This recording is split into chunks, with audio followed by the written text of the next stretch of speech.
I wanted to play something you said on a different radio station. Please this do. is on Asempa FM. Please do. And this it was a while back. Report, and in that Moody's report, they seem to put a whole lot of premium on the IMF, and the discipline that comes with it. I meet all the benchmarks are free and whom benefit that's a fair point. With that, wouldn't you probably credit the administration to take a decision to go to IMF? Administration now or read nam money card pay now or the money koja IMF no. So what should we credit him with? Or read nam money card pay now if you're the echo IMF no. Well, that is what Moody's. But why do you have to in the first place? Who bury nam money card pay now? If you are okay, but me read nam card don't pay me do call IMF into clap for me for taking you to the IMF. That's ridiculous. That's ridiculous. So that was Asempa FM, and for those of you who don't understand, he basically was. What's the name of the guy? Obi was asking Kujo whether the previous administration should be credited for the macro stability at the time. No. Please play it again. He says whether the previous administration should be credited for going to the fund. No. He says because the report said that it was going to the fund that brought the macro stability. That's and then you said the administration that quote unquote chewed the bones, chewed the meat down to the bone. Why should we credit them for going to the IMF? No, I said, what should we credit them for? Is it the chewing of the meat down to the bone, or is it the going to the fund to cure the chewing of the meat down to the bone? If you go back to the question that he asked me, he read the Moody's report, and he said, the Moody's report says that going to the fund brought stability. Should we not credit the NDC for going to the fund? And I said, well, going to the fund is not just going to the fund. You go to the fund because of something. The NDC went to the fund because, in their own words, they chewed the meat down to the bone. Those were the words of President Mahama at the time. These are not my words. That he or we? Well, you can play back his words. That he said he chewed the bone? He did. You can play back his words. He said that the meat has been chewed down to the bones. Those are not my words. Those are his. So now when you have... This is President Mahama. No, I'm saying that. But if you are you quoting properly? Let's stick to what we have. No. Okay. We are going back to exactly that audio. He says that the meat has been chewed down to the bone. Okay. And that as a result, they have to go to the fund for support.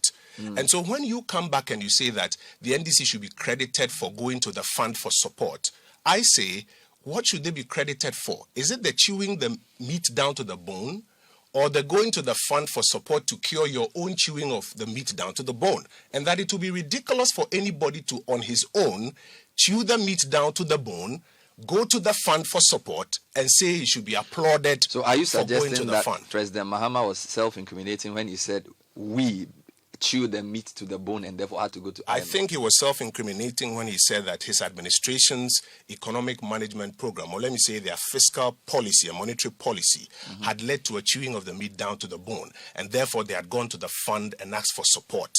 And that is my answer to that question. I don't think that's a fair comment or fair response, because... Well, as for fairness and unfairness, you're allowed to have that... The implication of what you said... You're allowed to have that... You're allowed to have that view. The implication of what most... Okay, at least my understanding of when I listened to the audio was that you're basically saying, if you mismanage the economy to which chew the meat to the bones, you will end up with the IMF. No, please. That is not... No, I'm saying that's the impression I got from that statement. That's what many people get as well. No, that's your impression. I also say to you that that's an unfair categorization of it. The understanding of it is that if you mismanage the economy and go for a bailout and ask that you be credited for the stability that comes from the bailout, you oughtn't, let me use your own expression, you oughtn't get that credit. Now, bring that fast forward into where we are now. Why have we gone for a bailout? We have not gone for a bailout. Because you've mismanaged the economy. No, we have not gone for a bailout because we've mismanaged the economy.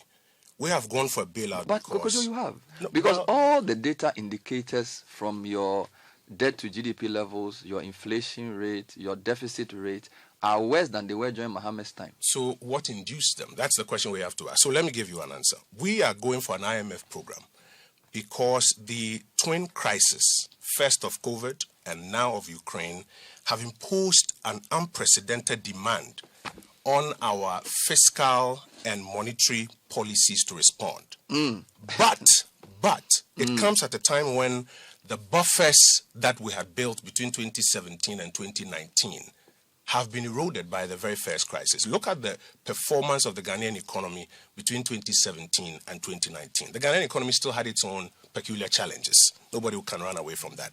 But the Ghanaian economy was performing comparatively better year on year between 2017 and 2019 until we were hit in 2020. And when we were hit first in 2020, that's when you saw the first set of major, macro distortions happening. That's when you saw the rate of debt accumulation going back up. That's when you saw debt to GDP ratio, which you just mentioned, going back up.